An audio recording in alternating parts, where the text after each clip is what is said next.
Wheaties presents Night Beat.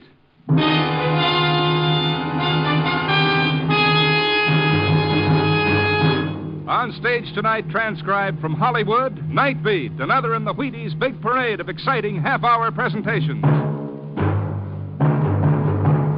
Night Beat.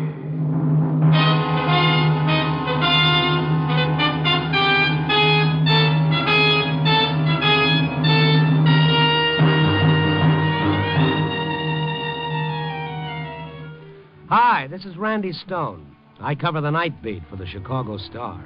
Stories start in many different ways. And sometimes when you pick up the threads of a yarn and start putting them together, you find you've woven yourself a shroud. Night Beat, starring Frank Lovejoy as Randy Stone.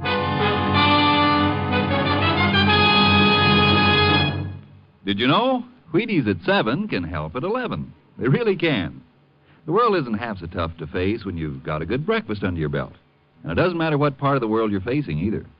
Farmers can farm better, actors can act better, salesmen can sell better on a better breakfast. And that's what you start with when you start with Wheaties. Because here are flakes of whole wheat, with the vitamins, the minerals, the wonderful, life-giving energy of whole wheat.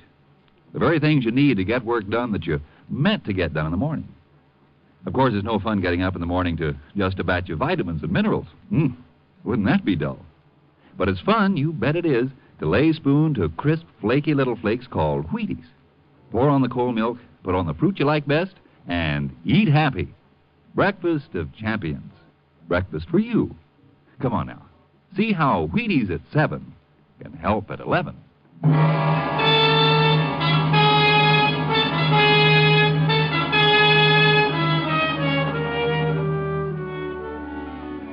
A great poet once wrote about Chicago. He said it was a city built by men with muscles and a willingness to use them. Well, Chicago is still full of willing people. Some willing to work and others willing to let them. You take Gus Reed, who broke jail last week while doing life for murder. Not that he ever became bent with honest toil. He just got crooked trying to avoid it. But now he was out, escaped with a famous hood named Neil Ramsey.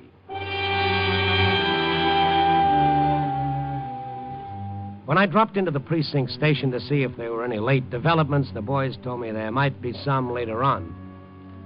So I stepped out for a cup of coffee and a sandwich at Harpoon Louie's, a few blocks down the avenue.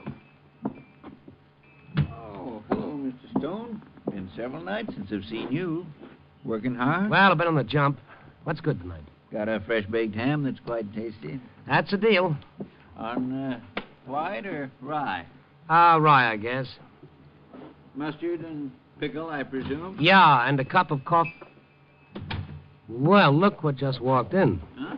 Looks like the man from Mars. What happened, kiddo? Your flying saucer breakdown? Oh, well, goodness, you're a big boy to be wearing a Halloween mask. Shut up. What's the big idea? What's it look like? This is a sticker. The kid was sandy-haired, skinny, and as nervous as a two-headed boy at a scalping party. A mask covered his entire face, a fantastic false face with a couple of rubber antennae quivering over the eyebrows. Very amusing, until you looked down and saw the .38 in his fist. All right. You, behind the counter. Open the cash register. Let's have it, quick. Well, all right. Easy with that gun, kid. Shut up, Neil. Empty your pockets. Anything you say. Easy on the trigger. Here you are. All right. You behind the counter. Just lay that money on the showcase. It isn't worth it, you know, son. I'll just take that. As the kid stepped forward, his eyes on the money, I lunged swinging. He whirled as my fist smashed against his wrist. The gun hit the floor, and I snatched at his mask, ripping off a corner as the elastic snapped. He jerked away, tripping me as I grabbed him. I fell. The last thing I remember as my head hit the radiator was his white face as he jerked open the door and darted out. Help! Please!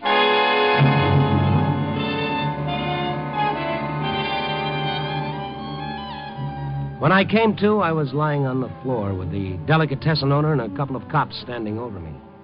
I stared up at them, my brain knee-deep in fog. Oh. That man's gone, huh? Oh. Now, how's your head feel, Stone? Oh, it's sagging like a wet circus tent. Here, let me help you up, Mr. Stone. Thank you. I can manage. Hey, here's a description of the kid that Louis gave us. See how it checks with you, will you? Okay. Yeah, that's right. About 13, 5 feet 3, light hair. Mm-hmm. I suppose you'll be able to trace him by that gun he left, won't you? Oh, it's probably stolen. Why do you suppose a boy, a child, would do a thing like that? You suppose he was hungry? Those little rats are just born mean, I know. But all this juvenile delinquency we've been having lately, can't something be done? The only answer is treat 'em rough. Got to be twice as hard as they think they are. Well, tombstones are hard, too, officer, but they generally have a good word or two for the people beneath them. Okay, Mr. Stone. After what happened to you tonight, I'll leave it to you to find a good word for him. Well, heaven help us if we don't. Come on, Joe. Be at Detective Headquarters first thing in the morning, will you, Louis? Yes. Well, I suppose I'd better make a report to my insurance company. Oh, what's this? What is it, Mr. Stone? You find something? Yeah, a piece of the kid's mask. Tore it off when I grabbed him. Police must have overlooked it flying there on the floor. Well, it doesn't matter, I suppose. No, maybe not, but it's the part that has the price label stuck on the inside. Oh? Yeah, with the name of the store printed on it. Eddie and Mabel's, refreshments, toys, novelties. Louis, where's your telephone directory?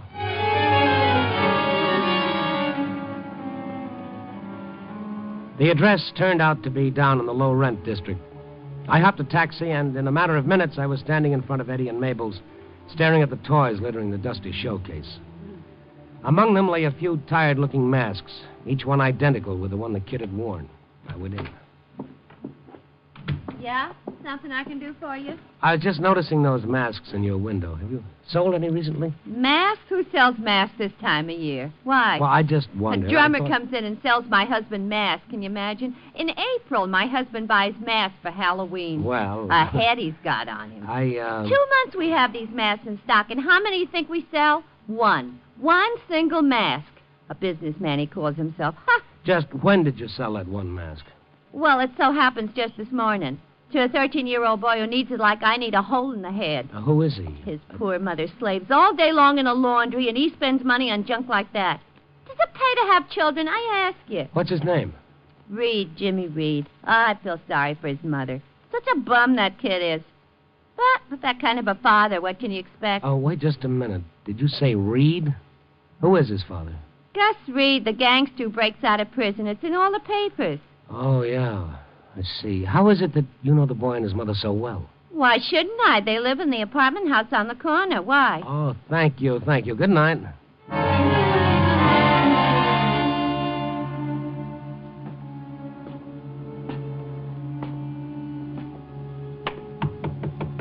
I could have sworn that I'd heard dim voices as I'd approached the door of the Reed apartment, but now there was nothing but silence. The silence of an enemy holding his breath. Who is it? Does Jimmy Reed live here? What's he done now? Are you Mrs. Reed? Yeah. Are you from the police? Oh, no, but I'd like to see him for his own good. Well, he's not here now. If you'll come back tomorrow, Look, lady, if I go now, I'll be back with a cop. Let him in. If it's so important. Come in, pal. No sense bothering the cops. I said come in. And keep those mitts lifted high. It was the infamous Neil Ramsey, the lad who busted out with Gus Reed. He stepped from behind the door, lean and dark, his mouth grinning, but his eyes as cold as rigor mortis. Eyes I'd seen staring from many an FBI poster and Rogues Gallery album. And behind him, the heavier, red-eyed Gus. Well, what are you waiting for? Come on in. Okay, Gus, I'll go along with the crowd. Those guns you've got look like a big crowd to me. Hey, Pop, that's the guy who jumped me at the delicatessen. Hi, Jimmy. The boy made a slight mistake, Gus. He didn't keep his eye on the sucker. You and your lousy $2. I would have done all right if you hadn't stuck your big fat nose in. Not much of a teacher, are you, Gus?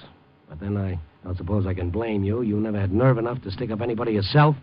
You shot him in the back and then robbed him. I ain't got nerve, huh? Show him, Pop. Gus, don't. Please don't needle him, mister. He's been drinking. Yeah, I know. Whenever he gets into trouble, he tries to pull himself out with a corkscrew. You can't do it, Gus. He said Papa's yellow. So I'm yellow, huh? Oh, sure. You're a colorful character, Gus. A red nose, white liver, and a yellow streak. Yellow, huh? Don't try it, Gus. Shoot, and you'll get the chair this time. Keep your hands up. Yellow, huh? Gus, no! Oh, so you... No! His gun butt cracked against my skull, and I staggered backwards, tripped over a constellation of stars, and fell into darkness. Why did you do it? Why did you do it? You killed him! Killed him!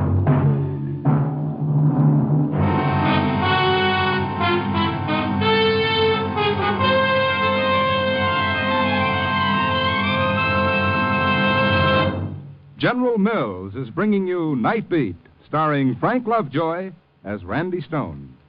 We have a special treat for you tonight, and here's Ed Prentice to tell you about it. Thanks, Frank. Folks, I'd like you to meet an old friend of mine. Here's Luke Appling, the dashing young man of the Chicago White Sox. Cut it out, Ed. I've been playing ball for the Sox for over 20 years. Why, that's way back before Wheaties baseball broadcast. That's almost way back before Wheaties. And say, Ed, speaking of Wheaties, I brought along some peaches from down home in Georgia.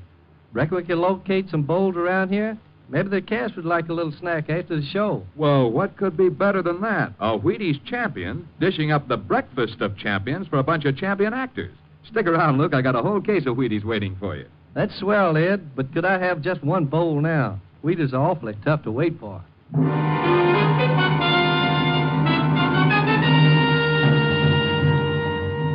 And now back to Night Beat and Randy Stone.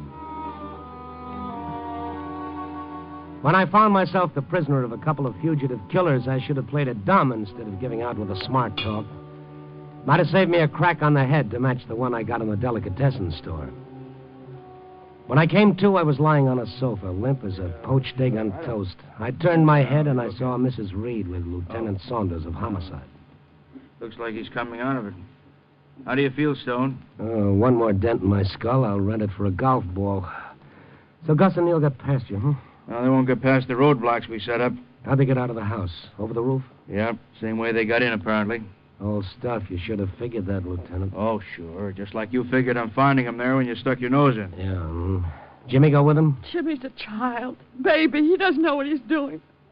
He's a good boy, Mr. Stone.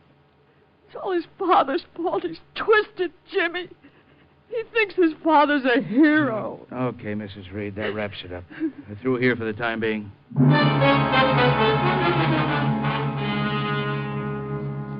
After Lieutenant Saunders and his men left, I tried to get the answers to some questions I'd missed. For instance, why had Gus and Neil come here? What had they wanted? Food, liquor, money. They took everything I had. Have any idea where they might be heading? I only wish I knew. Well, Gus broke out a week ago. If this is the first time he's been here, there's a chance he's been laying low in a hideout, probably just outside of Chicago. I don't know. Mrs. Reed, do you think Jimmy's known about the hideout? Has his father been in touch with him this past week? I don't know. He's been acting so strange. Mm-hmm. You think Gus could have contacted him before he broke out? Or that Jimmy might have known in advance? Well, how could he? Did he see his father in prison lately? No, not lately. Uh-huh. Gus write him very often? No, not nearly as much as Jimmy wrote him. He kept his father's letters? Oh, of course. Kept them like they were treasure. Can you get them? I'd like to look them over. I'll see if I can find them.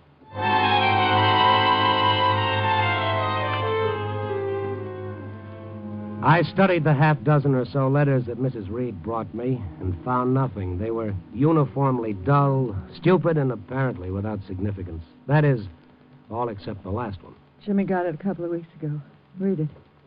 Be a good boy and don't get mixed up with the old Lakeside gang or the bunch at the tavern. Abandon the road to evil. It doesn't sound like Gus, does it? Trying to get in good with the prison censor, that's why. Putting on the hypocrite. Uh-huh. I get homesick off and on. Your accident on the Compton Highway was tough. Yours truly, your old man. Compton Highway? I don't know what Jimmy told him, but he certainly didn't have any accident. What about the Lakeside gang? Oh, I never heard of it. This bunch at the tavern he mentions. Well, I tell you, it doesn't make sense. Jimmy would have told me if there'd been any trouble. I know he would have. Abandon the road to evil. No, you're absolutely right, Mr. Reed. Doesn't make sense. I held it up to the ceiling light, and there it was. Pinpoints of light gleaming through 8 words in the letter. What is it? Does this make any sense to you? Old Lakeside Tavern, abandoned road off Compton Highway. Lakeside Tavern. Of course. Gus used to work there. When? Years ago. It was a beer parlor. On an abandoned road? Well, it wasn't then. They built a shortcut later that bypassed it. The place was condemned. Well, I'd better be going. I'm going with you. On a hold? You can't stop me. Jimmy's there. We don't know that. Well, if that's where they are, he's there, and I'm going. Now, look, the best thing that we can do is go to the police and tell them what No, Mr. Stone, please. They'll be shooting. Jimmy will be killed. As long as he stays with... Even if he isn't, if he's arrested there, it'll make things worse for him than they are now. Please, Mr. Stone, let's do it my way. But what? What can you do? Well, get him away from there first before the police come. Well, I'll probably regret this, but come on.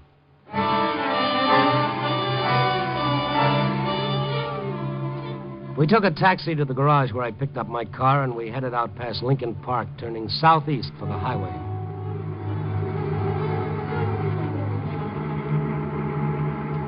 You sure we turned off at the right place? Oh, yeah, I'm sure. This is part of the old road. There.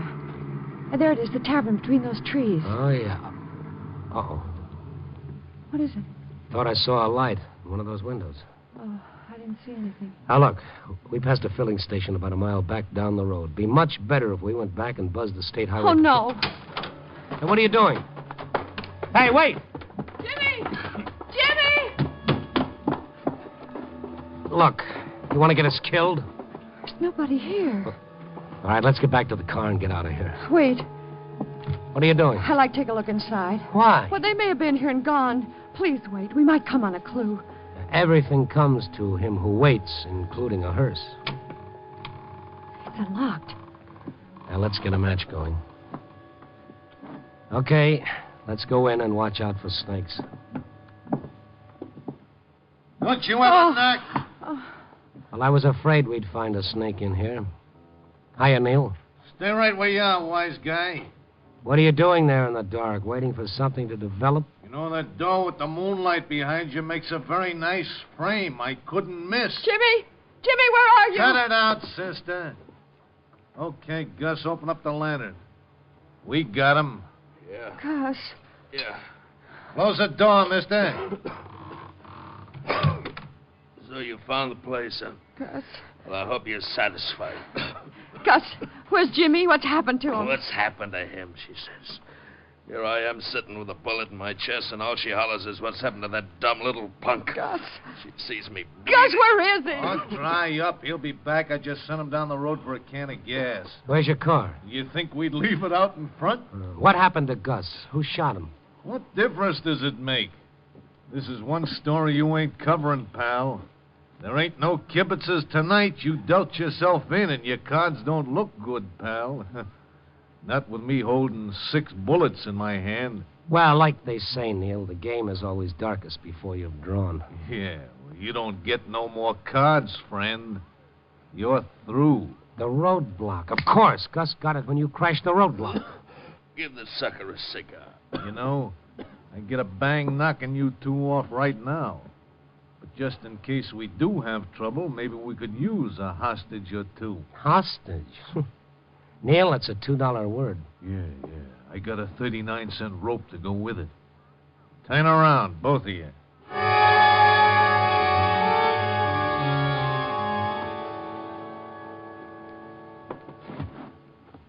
Well, I guess that'll hold you for a while.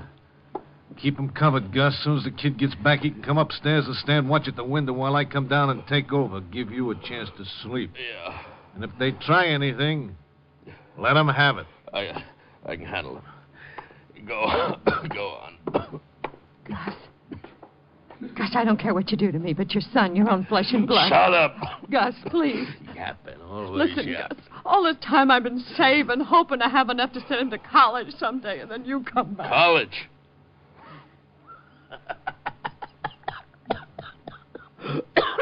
All right, so I'm going to college. I got some deals cooking.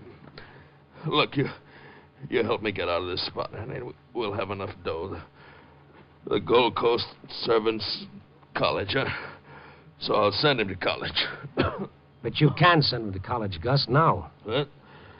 What are you talking You're worth $5,000. Dead or alive. Reward for me? $5,000. Look, let Ann turn you in. Let her, Gus. She'll get the reward. Just cut us loose. What kind of a sucker do you think I am, you lying? All right, then. All I got to say is you better see a doctor before morning if you expect to live. Shut up! I'll dance on your grave, you creep. What's the use of kidding yourself? You're dying. You're just sitting there dying. Your only chance is a doctor now, before it's too late. I don't have to tell you, Gus. That bullet's in your lungs. And when you start to go, it'll be fast. Nothing will save you. Go ahead and die, why don't you now? No. Now, look. Someone's coming. Jimmy! Ma! Ma, how'd you get here? Oh, Jimmy. Pa, did you have to tie her up? Hey, punk! Neil!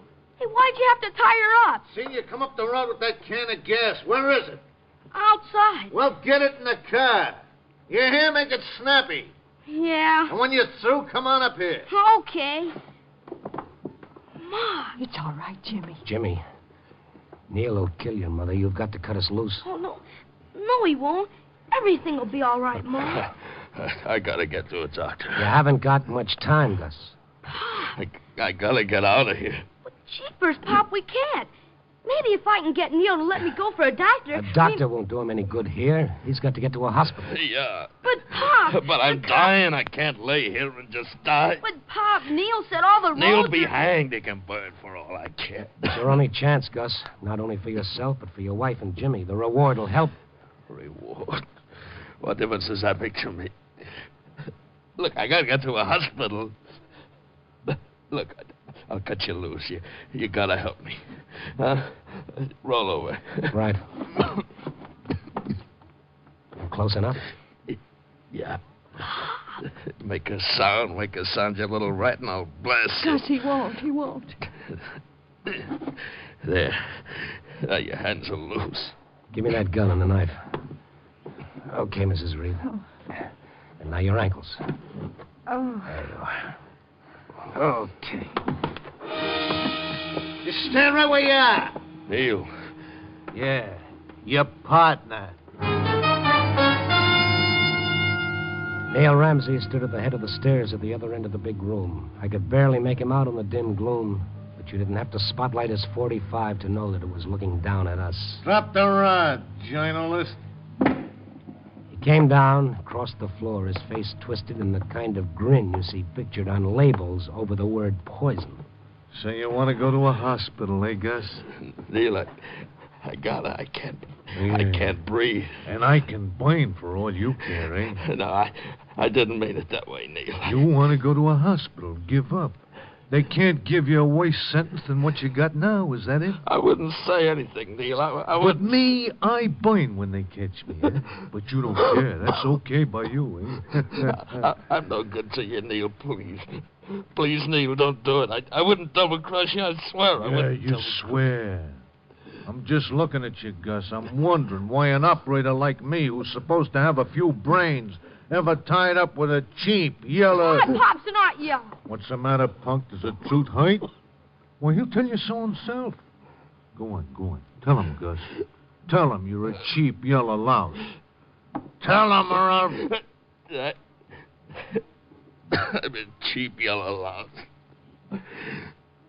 Oh, please, Neil, please let me alone. I can't breathe. Please. You can't breathe, eh? Well, nobody that can't breathe belongs in any hospital. Neil. No. The place for him No. is the morgue. No. You butcher!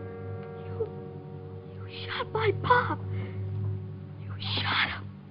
I'll kill you!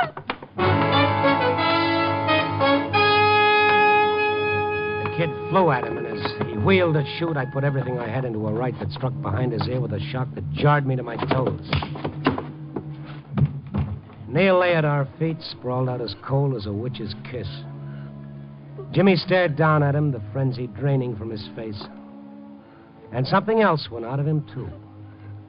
He turned slowly and he stared at Gus's dead face for half a minute.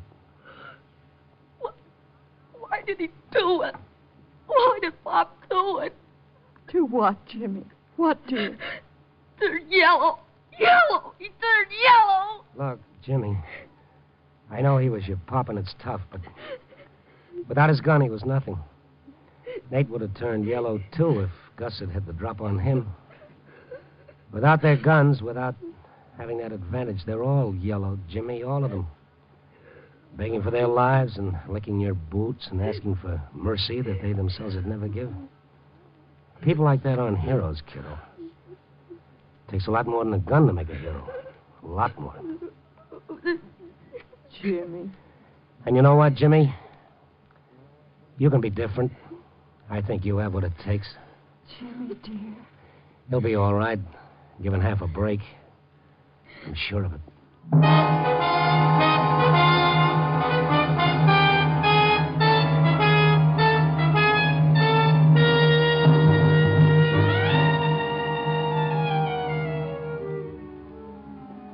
4 a.m., the morning still dark with leftover night.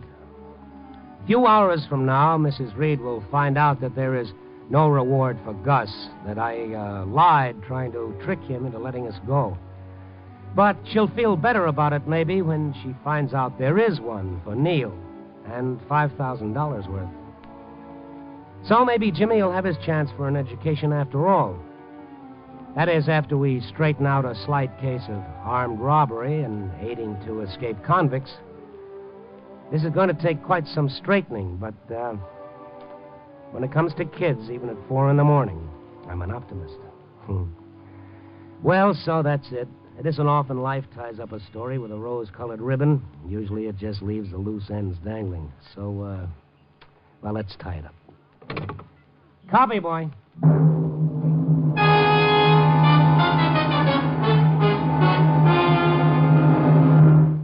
You are listening to Night Beat on the Wheaties Big Parade.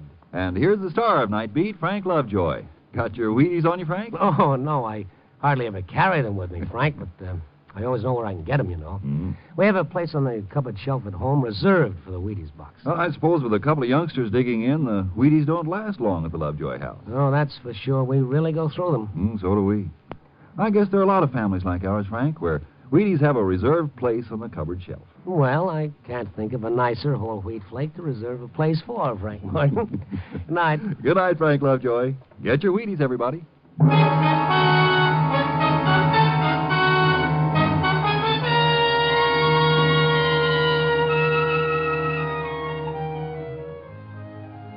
Night Beat, starring Frank Lovejoy, is produced and directed by Warren Lewis and edited by Larry Marcus. Tonight's story was written by Irvin Ashkenazi and John Robinson, with music by Frank Worth. The part of Gus was played by Bill Conrad. Bea Benaderet was Anne. Others in tonight's cast were Jack Crucian, Sheldon Leonard, Jeff Silver, and Parley Bear.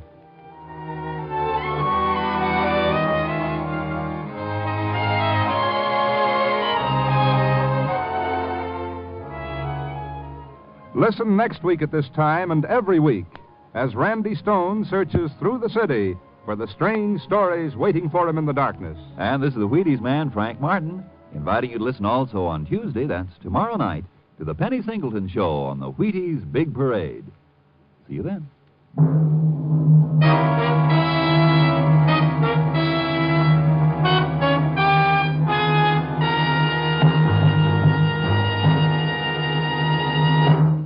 Night Beat came to you transcribed from Hollywood.